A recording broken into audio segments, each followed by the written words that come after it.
You're listening to this podcast, so I know you've got a curious mind. Here's a helpful fact you may not know yet. Drivers who switch and save with Progressive save over $900 on average. Pop over to Progressive.com, answer some questions, and you'll get a quick quote with discounts that are easy to come by. In fact, 99% of their auto customers earn at least one discount. Visit Progressive.com and see if you can enjoy a little cash back. Progressive Casualty Insurance Company and Affiliates. National average 12-month savings of $946 by new customers surveyed who saved with Progressive between June 2024 and May 2025. Potential savings will vary.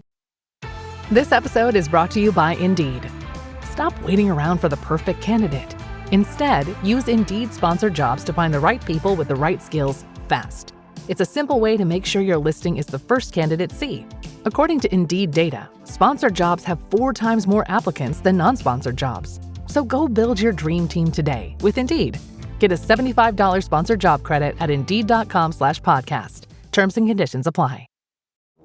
Can you fly this plane and land it? Surely you can't be serious. I am serious. And don't call me Shirley.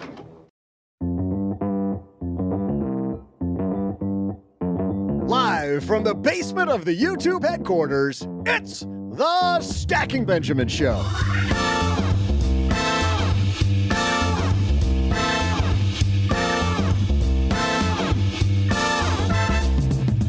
I'm Joe's mom's neighbor, Doug, and you may not realize it, but I'm the Punxsutawney Phil of Memorial Day because I get to say this is the unofficial start of summer, Memorial Day weekend, baby. And so you don't break the bank this summer, and so you make the most memories while on the road. Today, we're chatting with our roundtable about what makes an affordable and memorable vacation. And now, a guy who always reminds OG that camping can actually be fun, it's Joe Saul-Sehy. It can be OG. It can be fun. Hey, everybody. Welcome to Friday and Memorial Day weekend. You made it here, even if you got to work today. I mean, it's pretty darn close to a holiday, so I'm sure you haven't worked since Tuesday this week. So. Nobody has. Which week? Tuesday of which week? Yeah. Well, we've got a great show. We've got a fantastic crew today. Let's meet them. Let's begin with the guy across the card table from me. Mr. OG is here. How are you, brother? I'm just happy to be here. Where are you traveling to this summer, since we're going to be talking traveling? Let's see. I'm going to Nashville.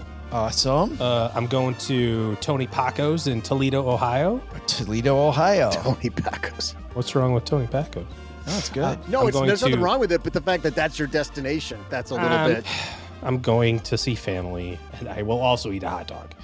Then we're going to go to Stomping Grounds up north, Houghton Lake, Michigan. We got orientation in College Station, a work trip to Chicago, Illinois, and probably some after-school activities and other places across the great United States. So a lot of Midwest and College Station is what I heard. Which is basically the same. Same place. That's it. And speaking of hot dog, Jesse Cramer's here. How are you, man? Hey, I'm good. I'm more of a hamburger guy, but I'll take a hot dog. Choking down a hot dog. Hey. What's the what is what's that now? The moving on, what's your travel schedule look like this summer, Jesse? I think we have a wedding in DC. We got some local trips to the Finger Lakes. I'm going on a big hike up in the Adirondacks. And there's a slim chance before summer is out, I might go to Portland for FinCon, but that's still up in the air. Oh, you got to come to Portland, to PortCon. I'm just going to combine Portland and FinCon. Why wouldn't you go to FinCon? You got to go. I know. It's just a matter of, we got the baby at home. We're trying to figure out schedules, got a lot of moving pieces. That's all. Want to go. It's just about getting the pieces lined up. Isn't it wild how the baby changes everything? Just a little bit, right? It does. Just a few things. It does. And the woman who changes everything on our sister podcast, you like how that smooth transition? Wasn't at all. From the Stacking Adventure Show, Crystal Hammond's here. How are you? Welcome. I'm welcoming myself. Good. How are you guys? We are good. We're better now that you're with us. You and I host a show that some people might not know about, which is about travel, which is why you're here with us today. So tell everybody about the Stacking Adventures podcast.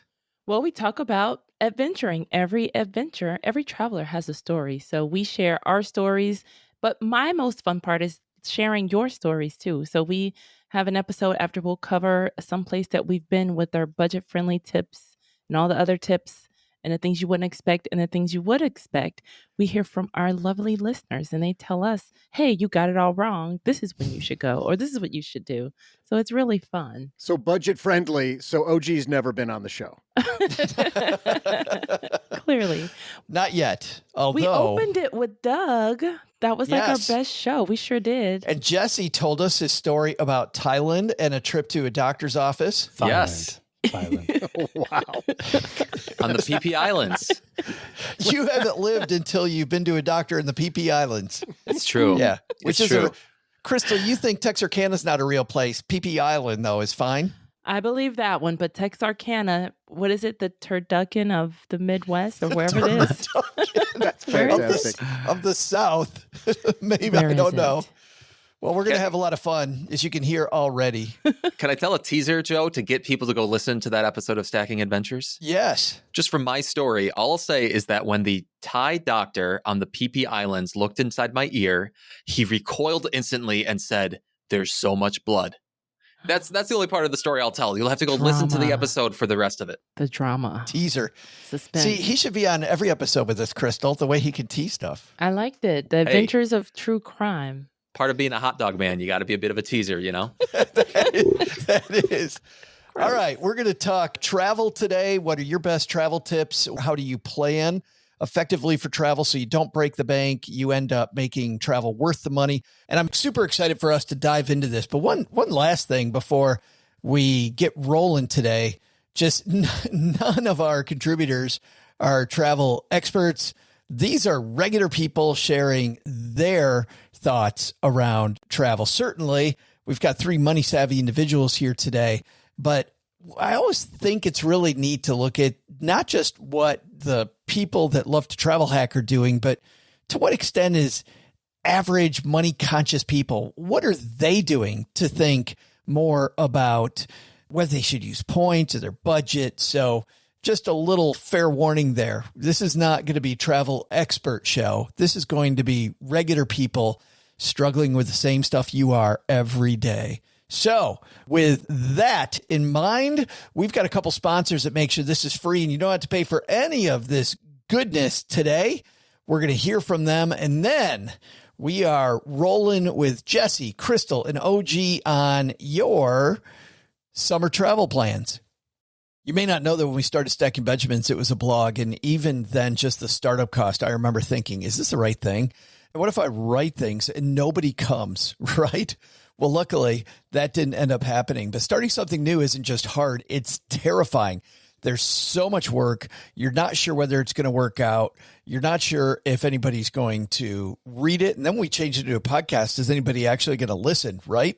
What if nobody wants all the stuff that we have? Well, had I used Shopify, it would have been even easier because with their expertise, their helpful tools, and their easy-to-use platform, that's something that would have made Stacking Benjamins more effective much, much more quickly. Shopify is the commerce platform behind millions of businesses around the world and 10% of all e-commerce in the U.S. Names you've heard of like Heinz and Mattel, Shopify, Gymshark, Aviator Nation, Allbirds, also all Shopify. Get started with your own design studio with hundreds of ready-to-use templates. Shopify helps you build a beautiful online store that matches your brand style. And best yet, Shopify is your commerce expert with world-class expertise in everything from managing inventory to international shipping to processing returns and beyond. And did I mention that iconic purple Shop Pay button? It's used by millions of businesses around the world. It's why Shopify has the best converting checkout on the planet. It also helps boost conversions, meaning less carts going abandoned and more sales for you. So you're stacking Benjamins much more quickly. Time to turn those what ifs into with Shopify today. Sign up for your $1 per month trial today at shopify.com/SB. Go to shopify.com/SB. That's shopify.com/SB. Dell PCs with Intel Inside are built for the moments you plan and the ones you don't. There for those all-night study sessions, the moment you're working from a cafe and realize every outlet's taken, the times you're deep in your flow and can't be interrupted by an auto update. That's why Dell builds tech that adapts to you. Built with long-lasting batteries so you're not scrambling for an outlet, and built-in intelligence that makes updates around your schedule, not in the middle of it. Find technology built for the way you work at Dell.com/Dell PCs. Built for you.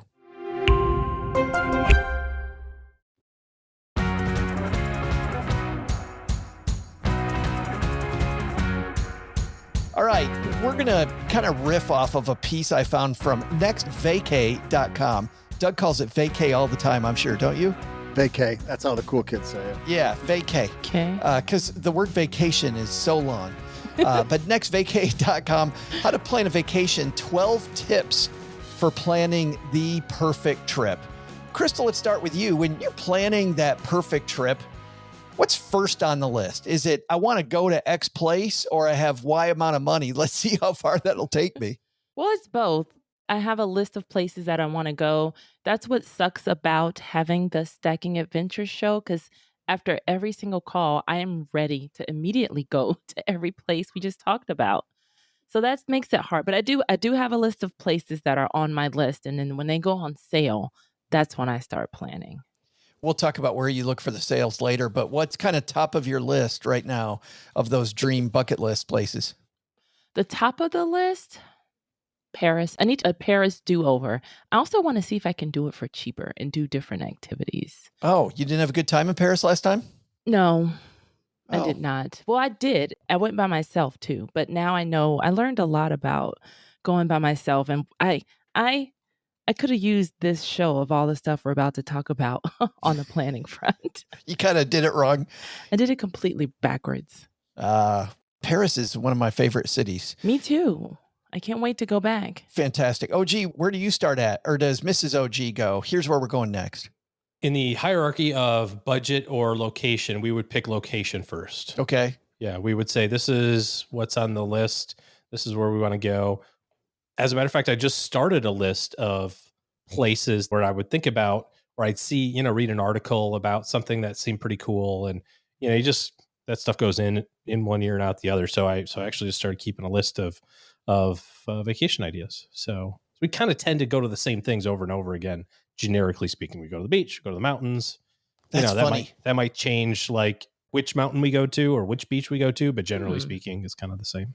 And that I think is different person to person, because my spouse is allergic to going back to the same place. I would love to go back to some of these places. I'm like, let's do this. And she's like, there's so many other places to see. True. Yeah. I like that. And I'm like, but once I've been once, now I can just go and be comfortable and have some fun knowing some, revisit some of the cool places I went to.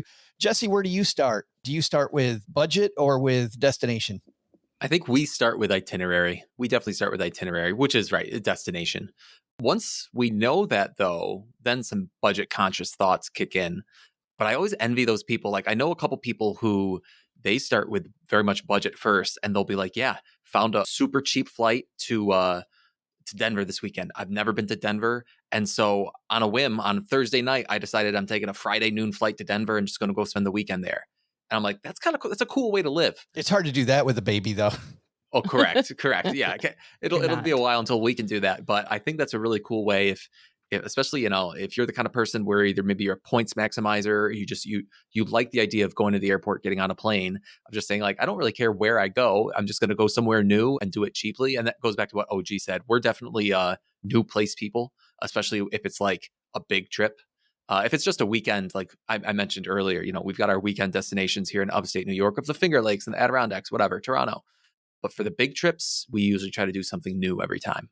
Yeah, Finger Lakes pretty easy for you. Just a hop, skip, and a jump away. Yeah, really nice. It's interesting. When we were younger, I think we started with budget. I mean, we always started with, we've got X amount of money. And so what's inside the sphere of that money? The older I get, it's more, how can I afford to do this big thing that I'd like to do next? So Scandinavia is on my list, but because my spouse's list supersedes mine, that is 3 years away. We've determined that Joe can get to the next thing. If he lives 3 more years, we can go to Scandinavia. Second on their list, so they start off on this piece. The reason I wanted to start there was they say choose your destination is first. And once you do that, then it's easy to do the budget. I want to highlight something, Jesse, that you talked about, which was, have you guys ever done that? The spontaneous, hey, I found a cheap flight. Oh, gee, have you ever done that? You know, you get the last minute online deal on a Tuesday. So on Thursday, you're packing up and going to X place. I've never done that. I tend to do the exact opposite of that, which is oh crap. I thought we were supposed to leave on Thursday. Who bought tickets? Nobody yet. Oh, great. Oh. I tend to overpay. Huh? I did that for a strategic coach meeting once. Yeah. I mean, I would say our spontaneous stuff is more around something that is time sensitive. And I'm just thinking of one when we were in spring break this year, both Michigan and Texas A&M played basketball in Denver for the basketball NCAA championships. We were in Colorado skiing. It was an 1.5-hour drive. We're like, let's go.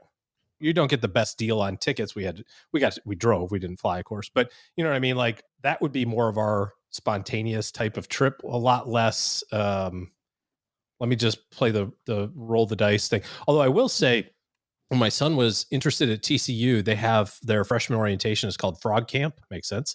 But they have different places that you can go to Frog Camp at, some local, some, regional, but then they have one choose your own adventure type of thing where you like literally show up at the airport with your passport and your bag. They tell you we're going someplace warm, pack warm clothes. We're going someplace cold, pack cold. And you just show up and it's all TCU freshmen. I thought for somebody who never would do that in a million years, I thought that would be kind of fun. That does sound fun. I would, but it's already organized. It's not like I had to it's Tuesday. Oh my God, we're going to Portland on Thursday. Oh yeah. Somebody else is organizing it, but that's my other way to plan a trip is let someone else do it and just show up. I'll sign me up for that every single time. Yeah. I got to tell you, the older I get, the more those organized tours, the ones I've done through Disney have been just amazing. Phenomenal. I mean, we're getting ready to go to Greece. I'm practicing a few Greek words that don't ask me for any because I'm not good enough to say any of them yet. More beer, please. Yes. That's going to be the key phrase. Encore, right? That was my favorite phrase. First time I went to Paris, I realized that encore was just a French word. Who knew? I didn't know. A lot of people, but it was pretty amazing. The dude looks at me and goes, encore? I'm like, oh, there's my word. Sure. You stand up and you just start clapping. Second on the list here is pick your travel partners. And it's interesting, Crystal, because you talked about going to Paris alone. And I don't know, you and I have told some stories where it seems like you've had some great travel partners and some horrible travel partners. What are you looking for in the perfect person to go travel with? Well, I am my favorite travel partner, I must say. I live alone and it's so hard. It is so hard to give up that independence because if someone else is late, oh my goodness, I hate being late. I hate waiting for people. Or it's just, oh man, my foot hurts. What do you mean your foot hurts? Can you... Who told you to come on this trip if your foot hurt? So there's all these different things you have to deal with. But then you have other extremes because I went to Hawaii with the spreadsheet of activities friend. And it's like, okay, that's an over planner. You're going to be exhausted the whole way. But then there's the other, like the lazy, I don't want to do anything. I could sit on the beach and read my book all day. It's like, but don't you want to get steps? So think about the people you hang around with anyway. And then that's when you decide, okay, who would I get along with? Because even one time there were 4 of us in one hotel room. That did not go well. Big surprise. But hey, we learned something from that experience. To never do it again. Joe, have we talked much about my trip with OG to skiing this winter? Speaking of that. It was awesome. Fill us in. I think we did talk about that slightly. I'm not sure. I can't put my finger on it, but something Crystal just said made me think of that trip. So, Doug, who is your perfect travel partner? Besides OG. In a sleeping bag. Actually, OG was a blast to travel with. Thank you. Because, he'll do anything. He just, yeah, you want to go eat there? Fine, let's go eat there. No, that was all good. But my preferred travel partner, you find people, to your point, Crystal, you find people that you're just sort of in sync with, whether it's the pace of how, what time you like to leave in the morning and get out of bed and get rolling, or the types of activities you want to do. My oldest son and I we just travel the same way. And it's just like, we're like the perfect adventure buddies. That's a big one for me. We were traveling to the Lake District in England with a family we knew who lived in Manchester. And so the next day we're going to the Lake District. I know it's going to be about a 2.5 hour ride there from Manchester. I believe it was about 2.5 hours. Cheryl and the kids, we are ready at like 7 a.m. thinking that, that gives us, then it's 9:30 and we can start hiking around the beautiful Lake District and see Beatrix Potter's house. And who else is there? Wordsworth's house. I think just some beautiful scenery. Abraham Lincoln, I think. Do you know what time? He had a summer house there. Goodness. True story. Yeah. I think right next to Grant Cardone's house. Right.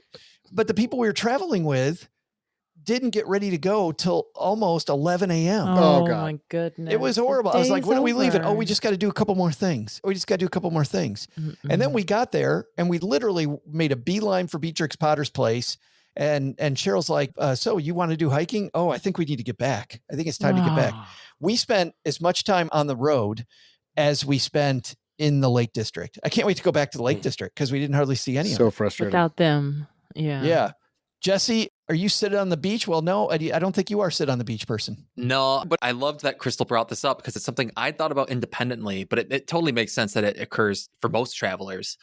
My wife, she's a huge activity person. If we're going to go fly to X country, we are going to jam pack our schedule with lots of activities. And I totally get that mindset. I'm just like 1 or 2 steps removed from that. I don't mind having a day filled with 10 hours of activities, as long as, the end of the day, we're going to kind of relax for a couple hours and chill out. I need a little bit of chill time, where she's more of like, no, we still have 4 things to do. Like, I know we've been going all day, but we got to go. And that's where we get some friction in our travel, because I'm not quite all the way at that end of the spectrum. But wouldn't it be nice if it's like just hearing your stories and seeing some of the comments come in from YouTube about picking your traveling partner is a huge part of the experience if you're going to travel with people, because those misaligned expectations are just a recipe for disaster. Yeah, that's Andrea mentioned that in the chat. Pick your travel partner, or not at all, should be first on the list. Yep. What's interesting about choosing your travel partner too is that, I've been researching what the happiest retirees know. The happiest retirees actually travel once a year with people they're not related to, people that aren't immediate family, with some friends. Yeah. Throughout my life, I've been allergic to that, kind of for the reasons that we talked about. We have different expectations of what we're going to do.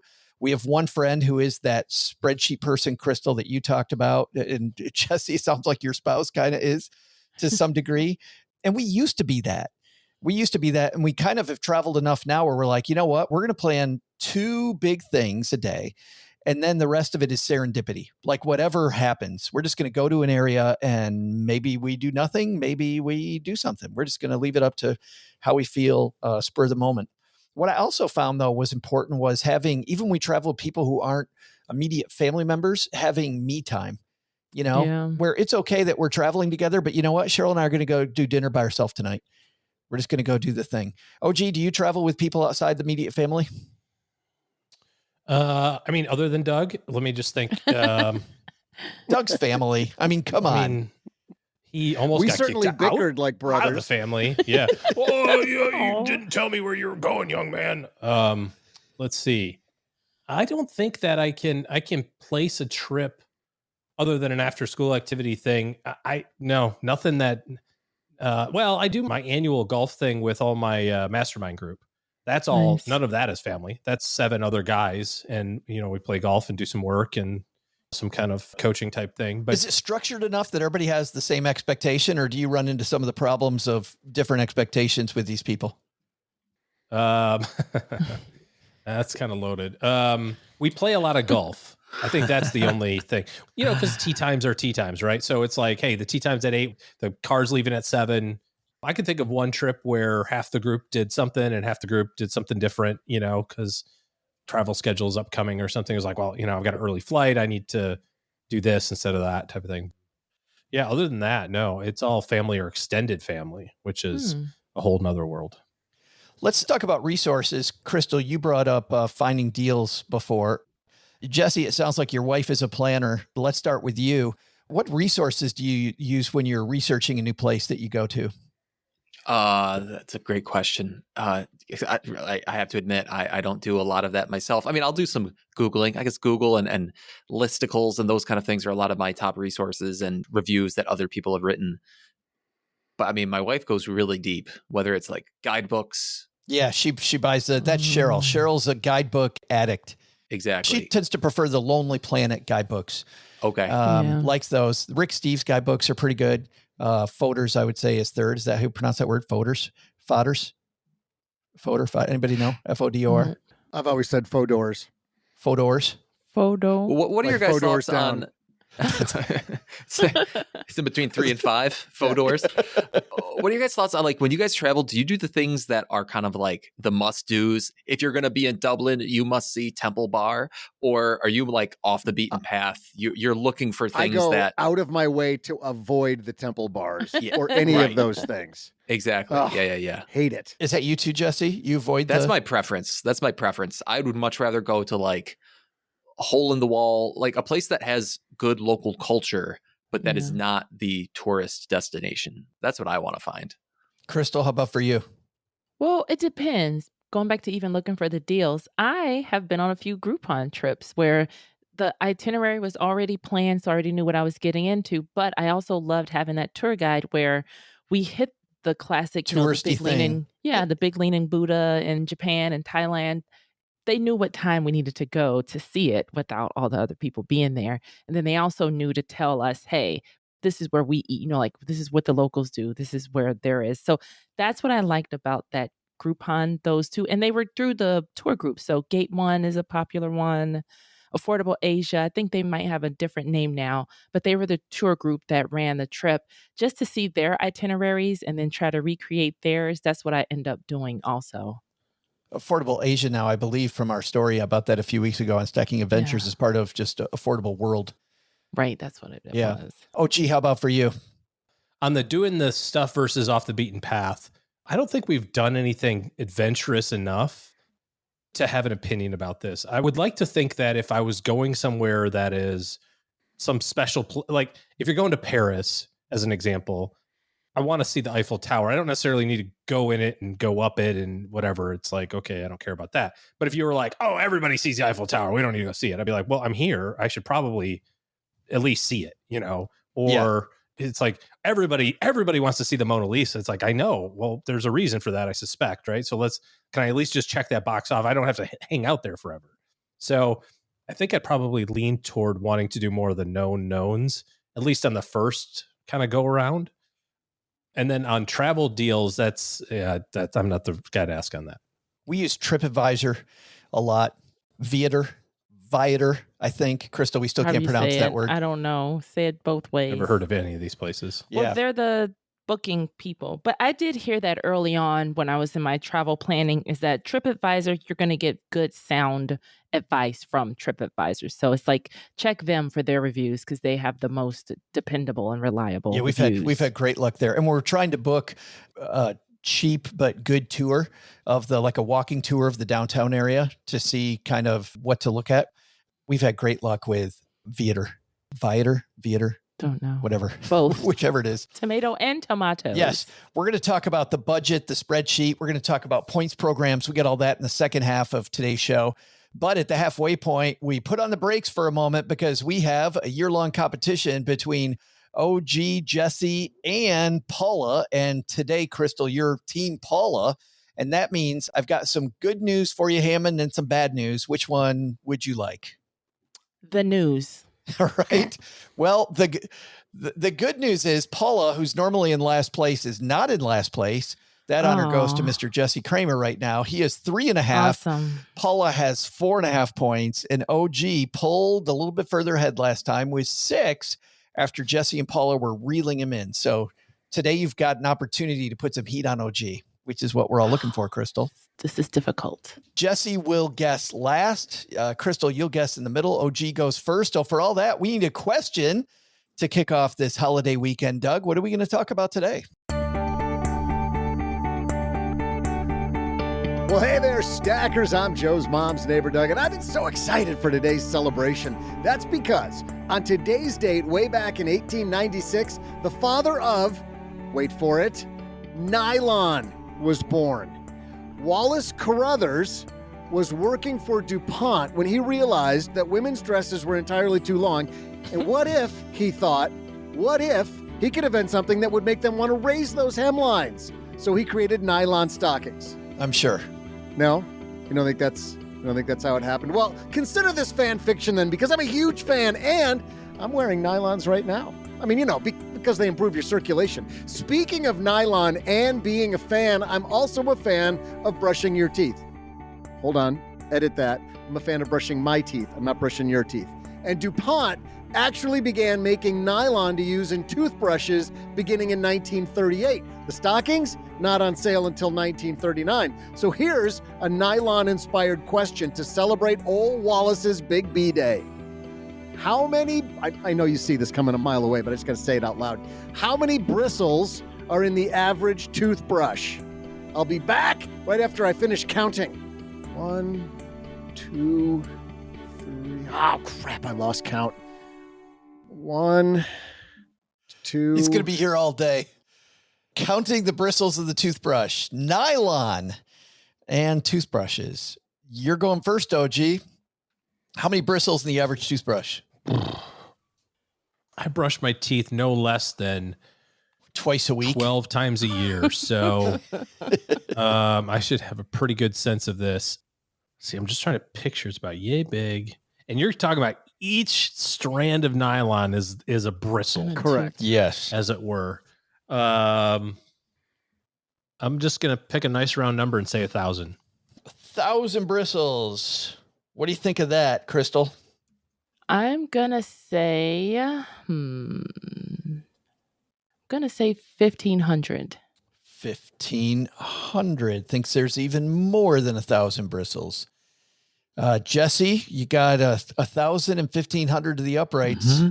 I wrote down on my notepad here 40 pods and then 50 bristles per pod. My guess in the blind was going to be 2,000. Oh. So I'm going to go 1,501. Ah. Sorry, Crystal. One for Jesse. What do I have to do with pantyhose again? Nylon bristles pantyhose.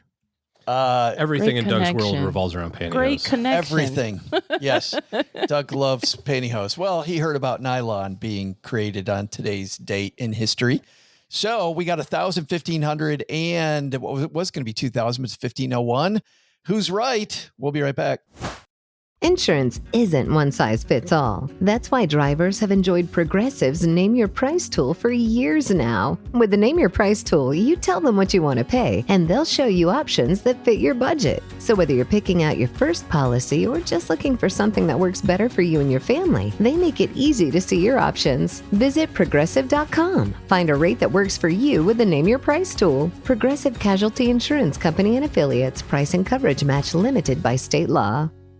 What would you do if your online store converted 36% more shoppers? You could take 36% more vacation. Another pina colada? Yes, please. Open a new retail location with 36% more square feet. Fantastic. Hire 36% more help. You're hired and you're hired. Shopify has the world's best converting checkout, up to 36% better than other e-commerce platforms. What you do with those extra sales is up to you. Switch to Shopify today at shopify.com/listen and get a $1 trial. Shopify.com/listen. Did you know Fast Growing Trees is America's largest and most trusted online nursery with thousands of trees and plants and over 2 million happy customers? Whether you're planting fruit trees, adding privacy, brightening things up with flowers, or bringing in houseplants, Fast Growing Trees has it all. Even better, they can help you find options that are right for your climate, your space, and lifestyle.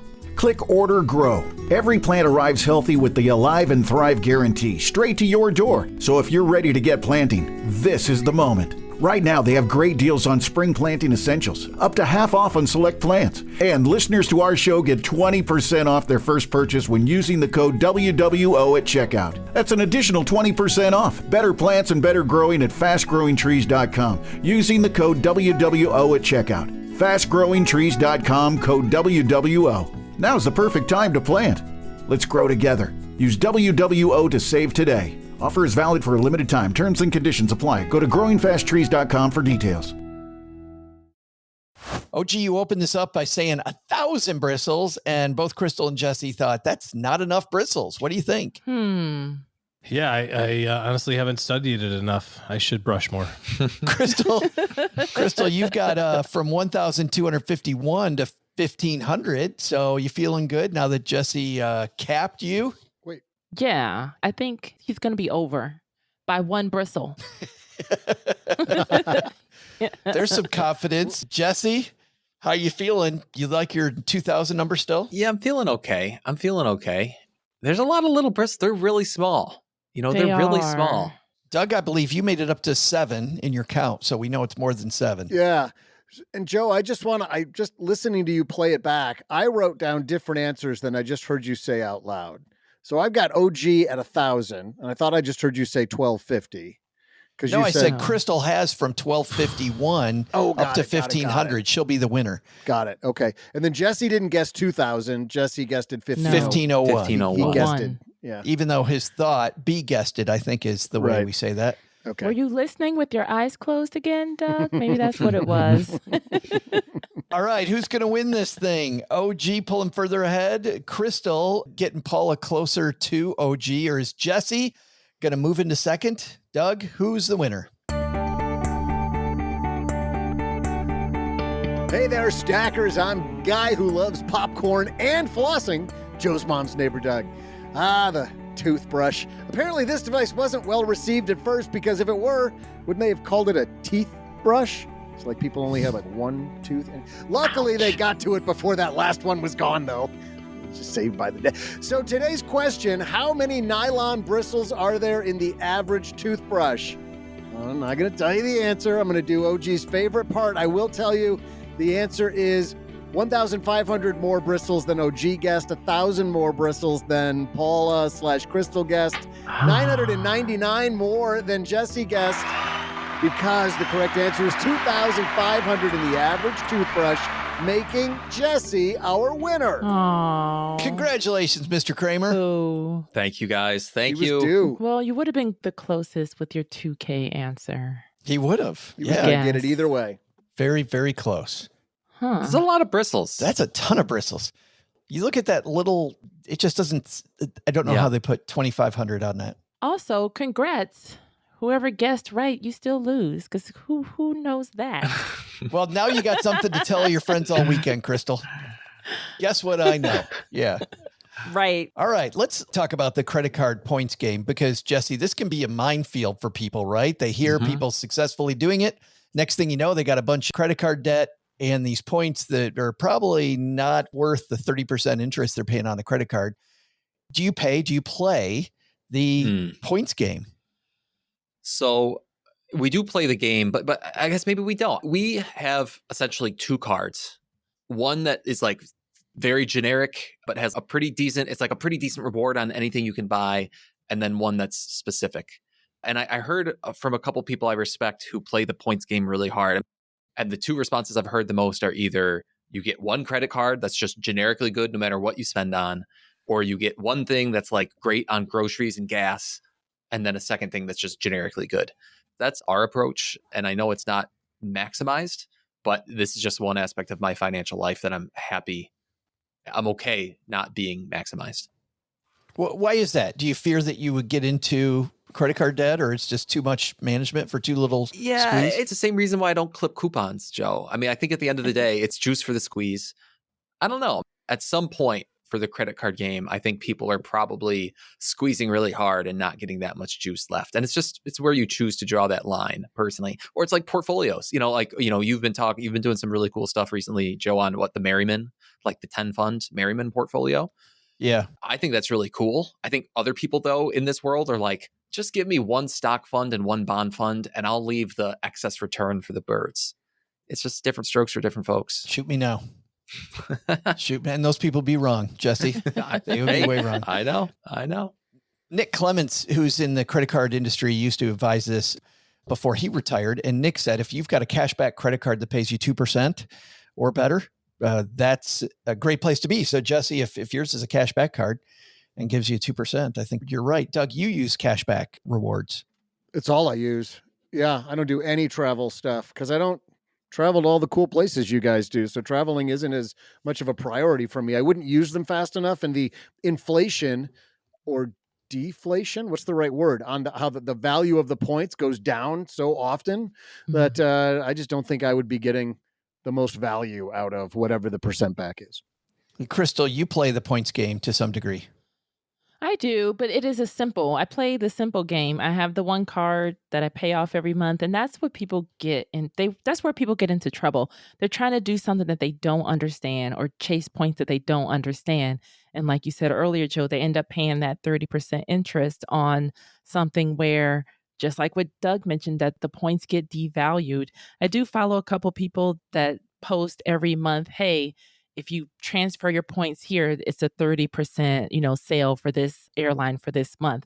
I've gotten into a habit of checking those, but I have not done it yet. I always book through my portal, which you definitely give up a little bit of edge when you book on your credit card company's portal. But I went to Thailand on all points. So I hoard my points, I pay off my cards, and then I'm slowly venturing out, thanks to, listening to the people we've had on the show, to say, hey, you can just transfer your points here and you'll get 30% more for if you're going to this place and you book this way or you travel, because I think it's either hotel or flight is where you can transfer your points and you get to save. So I'll look and see, as long as it doesn't take too much time. Oh, gee, how complicated do you play the points game? I do not pay any lick of attention in any way, shape, or form to anything that is optimized. We use credit cards like it's cotton candy, and I have so many points and so many buckets I can't keep track of it all. When's the last time you ate cotton candy? Yeah, my kids they bring it home on occasion. I will on occasion if I know there's going to be a large purchase, right? Like if I know I'm gonna, I've got something due that's going to be a big number, I might glance and see like, is there an offer somewhere, or is it better to use the American Airlines card because I've got a flight that I could book right on the heels of this to get the points, or, is this going to put me in another tier, or is it better to be on the Amex or something? So I will glance at it, but generally speaking, it's honestly whatever pops up on my phone when I go to pay is what I use. Because I've been spending so much time at Campfi and with people that do this really well, we've started transferring our cards toward the programs that are more flexible. So the Chase Sapphire card, which is very flexible point program. Capital One has a very flexible program. And I had a Capital One card, didn't use it hardly at all. Now I've switched over to using that Capital One Venture more. And Joe, because of the flexibility. Yeah, Doug. When you say you transfer, does that mean you transfer the balances onto the card that is a better travel card, or you just use it more? Yeah, I used it more. Okay. And as an example, hotel points, stopped using Marriott, which was, I was all Marriott all the time, started using now Hyatt. If there's a Hyatt, I'll go to Hyatt first. And I found that I can score, if there is a Hyatt, I will score much, much more quickly free rooms at a Hyatt than I was through Marriott. But to your point, I don't obsess about it a ton. I was talking to our friend, I think we're all friends with Chris Hutchins, talking to Chris and talk about spreadsheets. Holy cow. Like the amount of work he does, but he travels for free all the time, goes first class travel for free. So I don't know. Have you ever thought about that, Jesse, about getting more into it to be able to just go for free whenever you want? Thought about it. Yeah, no, I've talked to Chris about Jesse's it too. got a baby. He can't think about what's for dinner. Yeah. Well, OG, have you thought about it then? No, I mean, this isn't a weird flex of any kind. It's just, there's so many in so many places. Like I could just look and go like, oh, got some Capital One points. I'll just use those to fly mom down here for vacation, or whatever. It's like booking something on the Amex website because that's the one I happen to click on. Oh, I got points there. I'll just use those points. I again, very rarely pay attention to the, oh my gosh, you got 1.7 cents per point. You should get 2.1. You're leaving money on I don't care. It's, I turned in a bunch of points and got $2,000 worth of Amazon gift cards not too long ago. Yeah, trying to play that whole game is almost as complicated as playing one of Joe's board games. Oh yeah, it is. It's like a second job. Who has and then halfway through the game, you get a different set of rules. Like, oh no, that character can't move those spaces. They can only move these spaces. You're like, since when? Well, since I'm losing and I want to make the rules different. Next on our list is decide when you'll go. Crystal, you prefer to go during shoulder seasons when it's not so busy, or do you go for there's a picture here of Japan. Do you go when the cherry blossoms are out? Yeah, I would avoid the touristy seasons. Like, I don't want to do carnival anywhere. Don't want to go cherry blossom season because I want to get great service. I don't want to be trampled. I don't want to have to wait too long to experience things. I'm going when there's no one else there. So shoulder season, that is, I guess, when the kids are in school. Just be careful of when you're going because you don't want to go when like certain countries, they go on holiday for the whole month and you're there wondering, why is everything closed? It's because the country takes a holiday. Or bad weather. Don't go to places during hurricane season. So it helps to, reach out to people to know when you want to go places. And we found that out after we had our trip to Chile scheduled, that country does nothing on their Independence Day. And we didn't realize when we booked everything that we were going to be there on Independence Day. So we ended up with being like the only people at this hotel we were staying at. Everything was closed around town. We actually booked a tour with a guy, and this was a horrible tour. The tube was like, I can't take you anything because nothing's closed. I'm like, well, then give us your money back. Oh, he wanted to make the money. So we went around and saw a bunch of closed places. It was a horrible. Now, the thing that was cool was he introduced us to this idea called a fonda, which is these celebrations around town that locals go to. And we ended up being, as far as I could tell, the only obviously non-Chilean people at the Chilean Independence Festival. And it was a blast. It was cool seeing what people do during that. But it's kind of like a carnival, though. You don't want to go to carnival. No way, Jose. Yeah. Too many people.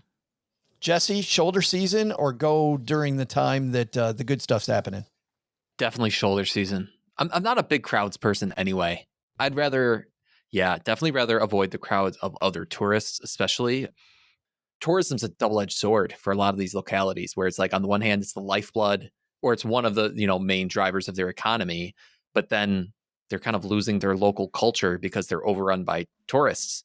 And so, I'd rather not just be just another tourist during the busiest tourist season. But then also just for all these other reasons we're talking about today, it's like, so you're looking to save money on travel? Like that's a big thing we've been talking about today. Well, are you going to save money just so that you can go and be really inefficient on your trip because it's the busiest time of the year there? Like, no, I'd rather be efficient on my trip and kind of save money implicitly that way too. So definitely but it's also but there's the other side of that too, though, Jesse, which is, you can go to the beach in the winter and it's going to be, you're not going to be able to sit out on the beach, or you go in the summer when it's packed, but you get that beach experience that everybody wants. Yeah, obviously there's definitely an on season and an off season. I'm not saying that, but I just think there are some things where they're just, no matter where you go, there's going to be an example of, Carnival is a great one. Cherry blossoms is a great one. Yeah. If the sole reason you're going is cherry blossoms, then you got to go during cherry blossom season. Then. Well, that's what I was going to ask, OG. Some of the big events, Indy 500, let's say. Do you go to Indianapolis for the Indy 500 or do you skip it because there's a crowd of people? Do you go to Pamplona for the running of the bulls? Or do you skip it because you don't want to get trampled by all the people, not necessarily the bulls? Well, like Jesse said, if you're going to the Indy 500 because you want tickets to the Indy 500, you are going during the Indy 500. We went to the Rose Bowl and the college football national championship a couple of years ago, and it was the absolute worst time to drive to Houston from Dallas. It was the worst weather imaginable and pouring rain and just everything about it was awful. So that was the ticket, is that or stay at home and watch the game. So, you travel when you're doing it. I was just talking to, I said something to my wife yesterday. I said, when the kids are gone, we can finally do this trip. And there was a trip that I saw revolved around a bunch of airplane pilots that had a kind of it's like a guided tour of flying from Seattle up through Alaska and beautiful the fjords and stuff like that. And I was like, that would be cool. It's in late August, which is a great time to be in Alaska, apparently, but a really bad time to be doing anything if you have children because you're in school. And so we don't have the luxury. I was talking to a client one time and I said something about, I said, don't you guys usually go to Europe? You go in the summer? He goes, I don't go to Europe in the summer. I said, I thought you guys always go to Europe. So we go in September when all you idiots are in school. You guys go in September, or you guys go in the summertime, not us. We're past summer travel, so nice. I would do that if I could. I want to do little monsters. Yeah. I want to do two more things here. One is, where do you stay? Do you prefer Airbnb, trying to find friends in the area if possible? Or is that, cramping their style and you go for the hotel? Airbnb, friends, or the hotel? Crystal, how about you? Again, it depends because Switzerland, we stayed with friends. But then when there was a group of us back in the ski con days, there were 35 of us and we stayed in this huge Airbnb that was amazing. But then solo trips, I'm definitely staying at a hotel where there's eyes on me, and cameras everywhere. And I like the people to clean up every day. I've heard of Airbnbs, they have cameras everywhere. Yeah. You're not looking close enough. Ouch. Yeah. But it does depend though. Like with the big group, I would usually someone else has the account, but big group, definitely Airbnb. But like smaller, definitely prefer a hotel. Yeah, Jesse? It depends on the place. When we were in Chiang Mai, Thailand, it's like you could stay at one of the nicer hotels there for $50 a day, or you could go get, an okay Airbnb for $30 a day. Or there's some places where it's like, well, the difference between the nicest place and the mediocre place might be hundreds of dollars a night. And maybe that's the place where we'll settle on the more mediocre place to save some money. Oh, gee, how about you? Yeah, we've done all of the things. We, our ski trip recently where we went spring break with the kids, we've always stayed in a hotel and gotten 2 adjoining hotel rooms. And, that's plenty of space for everybody, but you're kind of beholden to the hotel. Yeah. Here's when food is, here's what the restaurant's open. You got to make reservations. This year we rented a condo a little farther up the slope from where the hotel was. And I don't think anybody would do that. I don't think we'd ever go back to the hotel. Never. With the family, because we went to the grocery store. We got to eat when we wanted. Everybody had way, 50 times the room, versus the little hotel rooms. We had a, nice condos. So that's helpful. I've also done, we've done the big giant houses like Crystal was talking about with all the friends. And again, as long as you're kind of all on the same schedule or there's enough space where if you're not, you can be like, OG's going to bed. It's 10 o'clock. So I'll see y'all tomorrow. Like you can go do your thing. That's okay. But if you try to mix those things, right? Like, I think we've all done this where you go, it would be a great idea if we all slept in the same hotel room. And then you realize about halfway through night one that, nope, it was a terrible idea. Yeah. You would pay any amount of money to not do that again. Oh, yes. Been so there. You got to choose your own adventure there carefully. But yeah, I think they're definitely for that big group. I do like the Airbnb and that communal activity. The fact that we have our own, our own space. We did that for my nephew's graduation. Recently we did for my son's graduation, where we had a 7-bedroom house in Austin, which really made it nice. But to your point, OG, you just got to have enough room. It's got to be a big enough place. That's right. Yeah. I want to ask about travel insurance. Crystal, where do you draw the line on travel insurance? I usually get it like when you're booking for the flight cancellations, just because I've had flights cancel a couple times and it's become more common. There was a time where I would never even think about it, but now I do second guess it just because, and I don't want to be stuck anywhere and I want my money. I want my freaking money back. Health wise, my insurance is pretty much covered everywhere. And I've had to go to a hospital. Well, I was sick. They didn't believe me that I was sick, but my friend was pretending like he was sick and they gave him IV and everything. So I thought that was hilarious, but well, you were actually sick and he wasn't. Yeah, I was. And he was not. It was pretty funny. Why was he pretending to be sick? I was going to say, why did I miss something? Extra vacation days from, I don't know where he worked, but it was extra vacation time from work. Oh, I thought you were going to say he was looking for a free night stay at the hospital. Oh, that's funny. No, I hope no one goes travel to hack. those lengths. Yeah. But then also your credit card too, because the Chase, the Sapphire Reserve, they have very good protections. Because both times I went to Vegas, my luggage didn't arrive after I did. So I did end up getting money to buy new stuff. And that was pretty cool. That's cool. That's great. Know what your credit card offers and what it doesn't. Jesse, what do you do about travel insurance? Do it? Don't do it? I think on the big trips, we've usually done it. And on smaller trips, we won't. If it's like a long weekend domestically, we won't get it. But for the big, like week-long, 10-day, 2-week trips internationally, we will. For the same reasons Crystal said, is like at some point you're just like, the risk of something going wrong and we're going to be thousands and thousands of dollars out of pocket here is just pony up for the $100 of travel insurance, knowing that it probably won't pay off, but you're covered just in case it matters. That's funny. It's like any other insurance decision. It's a magnitude and probability. And while probability might not be high, that magnitude gets high enough when I travel internationally, I get it. So of course I only buy it when it's really expensive. When it's really cheap, Yeah. I don't worry about it. Oh, gee, how about you? No, but what we do, we don't buy it individually, but what we do is we have a contract, an annual contract with Allianz. It covers everything. It's just a once a year premium. And I have to look up how much it is, but specifically for travel though. Yeah, it's for travel. You know how like when you book your trip on the flight or the hotel or whatever, it always gives you, it's like, what state are you in? And you can, it's all covered, but then you also, it's kind of double dipping. I should say we've done it in the past. I don't have it actively right now, but I've done the annual thing before. And then you also have to know like how your credit card works. Like Crystal was saying, there's a lot of benefits on your travel cards now. Doug? I'll say that I've only tried to take advantage of the insurance provided by the credit card one time, and we ended up not being able to use it or get the benefit of it, not because of the credit card, but because they required some proof of some things. And my son had gone on a packaged, vacation. It was a spring break thing in college down to Mexico.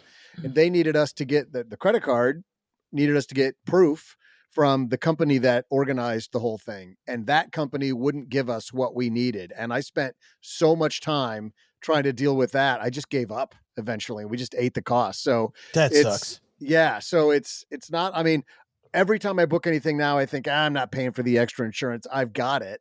But it might not be the credit card company that throws the hurdles up in front of you. It might be the requirements you have to satisfy. The people have to provide that to you, the Airbnb host or something like that. That's why I don't like booking through Expedia and those others for that reason too, is I like to have my flight booked through the airline and I like to have my hotel booked with my card for my own safeguarding. Yep. I prefer that as well for that exact reason, because it is such a pain to unravel, something via the travel agent, whether the travel agent is the Capital One portal or the Amex travel portal or whatever. It's just, and they'll send you there in a hurry. They'll go, oh, look, not my problem. Not my problem. Contact your travel agent immediately. Yeah. Last thing, when you're flying, pre-check, clear. Jesse, do you do pre-check? Do you do clear? Yeah. You're nodding. We have TSA pre-check, which in some airports is funny. In our local airport, it's so small that it probably doesn't save us that much time. But there's some places where, man, it saves you an hour. It just makes things so much smoother, so much easier. You get to keep your clothes on or whatever. And again, what is it? Getting naked. Wait a minute. Why would you do that? Well, yeah, you guys Put don't. your pants back on. You guys don't get randomly selected every time you go to the airport. Must be to take your clothes off. Apparently, I'm not hiding what you're hiding, Jesse. Going back to the hot dog joke. Jesse finds out the hard way that you don't have to take off your pants. I mean, they tell you to take off your belt and your shoes. I can see where this is going. So I just skip to the end. I'm saving everybody some time. But yes, TSA pre-check is well worth it. Well, that's funny. Your airport, Jesse's a lot like ours in Texarkana. I feel like I'm paying that fee just to make sure I don't take off my shoes. It's like that's why, because there's never more than 3 people in front of me in the line. And Dallas is pretty good too, OG. I mean, the Dallas airport has so many portals that those lines, I think I've been in line one time, OG, that was a little long. I can think of one time where I was, we always play the game of like, how close can we make it? Yeah. And they tell you, be to the airport 3 hours. Not fun. Yeah, no, more like 6 minutes before boarding. But I remember one time I pulled in, parked, walked into the terminal and saw the line and walked all the way down to where the line was and kind of did the mental math of like, okay, yeah, this ain't happening. Went back outside, got in my car, drove to a different terminal, walked in, went through security, got on the train all the way back to C, got off the train, and they were boarding. And I was like, oh, so that worked out perfectly. Yeah. But I would have never made it. Is this O'Hare? No, this is Dallas. Oh, at Dallas. Yeah. And we have all of the things: clear, pre-check, global entry, $50 bill, like whatever it takes. Oh, I didn't know that Wait, one. a $50 bill. I almost missed that one. $50 bill to the dude to just let you through. Yeah, just slide. Let's like, there's a stack of them. So you just go, can I cut in front of you for 50? Make it rain. Can I cut in front of you for 50? Can I cut in front of you for 50? You just like handing out money just to get to the front of the line. Nothing better than getting caught bribing a TSA. Yeah, of all the people in the universe to bribe. Just the TSA guy's like, you realize this is like Jesse would say, the juice isn't worth the squeeze here. Thanks. A guy, OG, that you and I know buys BMWs, and he picked one up in Germany, which you can do, and then drive it to the Netherlands. And the price discount you get almost pays for the trip. Oh. So he's tooling around Europe, and he's in the Czech Republic when he goes speeding through this little village. And this cop pulls him over, and the cop walks up to his window, and this guy that we know says, he goes, I'm just wondering how much to make this just go away. Oh. And the police officer said, are you trying to bribe me? Because that's a stay in jail. And he throws his hands up right away and said, no. I don't know how it works. I'm American. I got no idea. No way am I trying to bribe you. Not at all. What if I was? Exactly. How many pesos does it take? The cop goes back to the car and then comes back up to the window and goes 120 euros, and it goes away. It was amazing. My goodness. How fast he made it Reminds go me of away. that scene from We Are the Millers. Turned him into a criminal. He did. And then the cop's life then took a whole different trajectory. Yeah. OG, you were saying? Oh, no, I just said it sounds like that scene from We Are the Millers. I don't even remember the scene. Oh, where they're leaving the drug compound and they get pulled over by the cop who needs the bribe to keep going. It's got to have the bribe. Yeah. That movie. Crystal, pre-check? Oh, yeah. I have global entry, which comes with pre-check. And that was a credit card benefit. Mm-hmm. Yeah, check your credit card. And I have Clear, too. Thanks to Atlanta Airport, I have Clear. Yeah. Oh, yeah. You use Clear one time and you go, I can see why this needs to be in my back pocket. Yep. Are there airports that worry you more than others? The two that I always worry about is Orlando is horrible. MCO, yep. Heathrow is horrible. I've heard that Never one, been. too. LAX. Yeah. LAX. Luckily, I arrived for my flight a couple weeks ago, like at 4 a.m., so I was good. Oh, perfect time for all the rush hour traffic. Yeah, any There's others? just so much construction going on right now with the Olympic stuff. It's the last time I was there anyway, it was just a ton of construction, so the traffic's all jacked up, and yeah, LAX scares me. MCO is bad. I think Chicago, Dallas, JFK, LaGuardia is great now, I think. LaGuardia went from horrible to fantastic. Totally different. Yeah. DCA was good last time. Detroit's fine. Yeah, they're good. Yeah, I think not bad. Jesse, any airports you're afraid of besides those? Rochester. Rochester. Rochester. I've had some issues transferring through Chicago. Has been rough a couple times. Denver's got all those conspiracy theories about it. Still a good airport, but a lot of conspiracy theories sucks. there. You're right. Denver sucks. Toronto, the traffic around Toronto is rough. I'll say that. If you've ever flown in or out of Toronto, that's a tough one to get to. I have not. Never have. Yeah.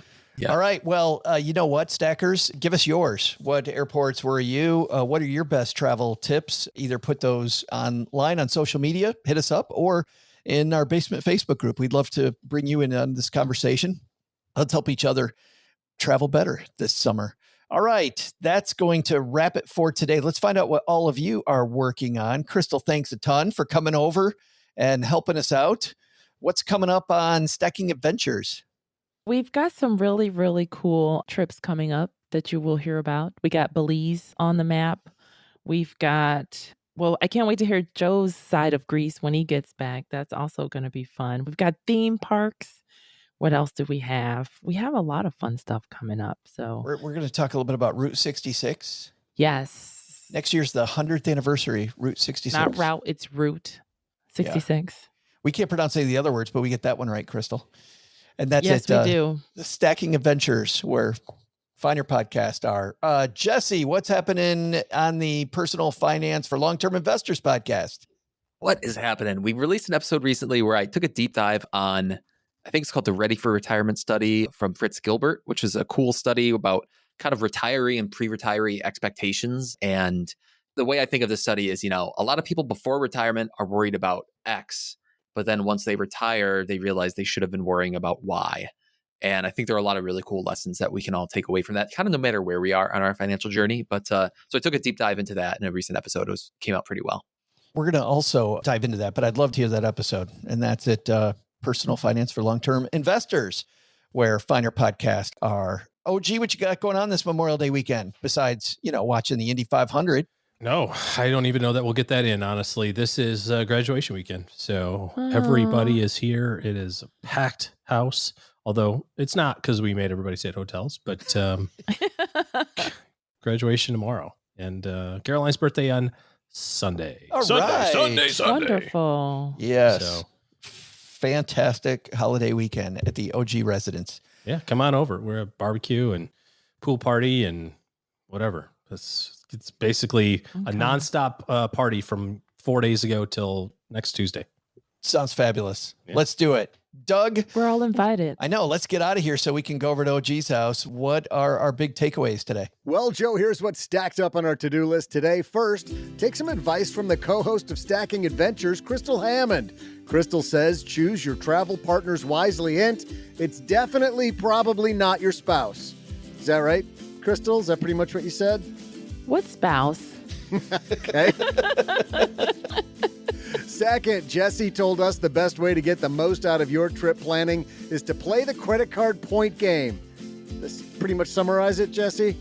I think we should pick a couple cards and not chase after the rest of them because sometimes the juice is not worth the squeeze. There's the phrase I was looking for, but the big lesson... It always makes sense to take a day hike with someone you haven't traveled with before you go on vacation with them. Because if you don't, OG will yell at you, "This is how fast I walk. What's your damn rush?" It's not true. That's spoken like you might have experienced that before. Yeah, ask me how I know. Thanks to Jesse Cramer for joining us. You'll find his podcast, Personal Finance for Long-Term Investors, wherever you're listening to us now. We'll also include links in our show notes at stackingbenjamins.com. It's not true. Thanks to Crystal Hammond for hanging out with us as well. You'll find her fabulous podcast, Stacking Adventures. Oh, it's hers now? Wherever you listen to finer podcasts. Everybody knows it's hers. She's pushing you out, Joe. Thanks also to OG for joining us today. Be sure to listen to his podcast, Stacking Benjamins. You can also get on his financial planning calendar at stackingbenjamins.com/OG. This show is the property of SB Podcasts, LLC, copyright 2025, and is created by Joe Saul-Sehy. Joe gets help from a few of our neighborhood friends. You'll find out about our awesome team at stackingbenjamins.com, along with the show notes and how you can find us on YouTube and all the usual social media spots. Come say hello. Oh yeah, and before I go, not only should you not take advice from these nerds, don't take advice from people you don't know. This show is for entertainment purposes only. Before making any financial decisions, speak with a real financial advisor. I'm Joe's mom's neighbor, Doug, and we'll see you next time back here at the Stacking Benjamin Show.